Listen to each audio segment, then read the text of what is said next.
Et je ne sais pas ce qui se passe quand il prie même, je sens même plus la présence de Dieu. Je vis trop dans le péché. Quand il y a le péché, Dieu n'arrive plus dans ta vie. Fuis le péché. Le péché sépare de Dieu. Le péché vous éloigne de votre salut. Quelles que soient les choses que tu verras se réaliser dans ta vie, si tu vis dans le péché, c'est une séduction. Ah, c'est à fait de fuir l'impudicité. C'est là vraiment, hein. Nous, comme cela, là, nous, on va faire comment? Et même, c'est qu'il ne comprend pas même. L'impudicité, mais ça fait quoi même? Ça fait quoi à Dieu? Tu ne peux pas vivre dans l'impudicité. La Bible dit, ne vous y trompez pas. Les impudiques n'hériteront pas le royaume de Dieu. Tu ne peux pas ne pas être marié. Tu couches avec quelqu'un et tu seras sauvé. Le ciel ne va pas te répondre. Ah bon, hein?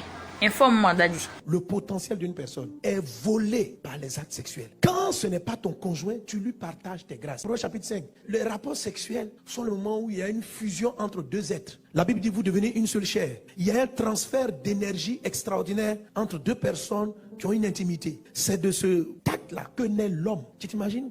Ce qui a pu se transférer pour créer un être comme toi, comme moi. En moi, là, il y a une partie de mon père, il y a une partie de ma mère. Donc, ce n'est pas un acte qui est banal. Et tu n'as pas pris seulement le nez de ton papa. Il y a d'autres parties invisibles. C'est ce qu'il est en train de dire. Il y a une partie de sa vigueur, de son bonheur. Tu comprends? Alors, quand tu vas coucher avec quelqu'un, tu lui enlèves une partie de ta vie. Si ce n'est pas ton mari, pour que vous deux vous fusionnez et que vous donniez du fruit ensemble, c'est pourquoi Dieu est contre le divorce. Si ce n'est pas ton mari, que c'est quelqu'un avec qui tu as dormi, qui va aller dormir avec une autre personne, le jour de la fusion, il se peut qu'il ait pris ta capacité de construire les usines. Tu as le rêve de l'usine, mais la vigueur est partie. Et lui, maintenant, quand il va aller coucher avec une autre, il lui balance ça. Et je comprends maintenant. Le gars là, dès qu'on s'est laissé, il a construit un meuble.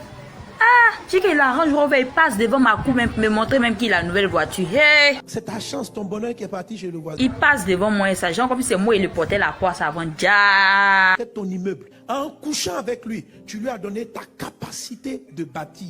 Eh, Daddy, ça me fait mal les gens comme ça, ils ne même pas allés à l'école. La Bible dit, fuyez l'impudicité. Tout péché qu'un homme peut commettre en dehors de son corps. Celui qui commet l'impudicité pêche contre lui-même. Tu pêches contre toi-même. C'est la raison pour laquelle les occultistes aiment le péché du sexe. Et c'est la raison pour laquelle les gens développent le péché de la pédophilie. Parce qu'ils se disent qu'un enfant, c'est de l'énergie pure. Et ce sont des démons qui viennent les posséder pour dire, il faut le faire. Quand Dieu a envoyé le feu pour détruire une population, c'est à cause des péchés du sexe. Eh, en tout cas, est-ce que je vais chercher à me marier maintenant? On va faire comment?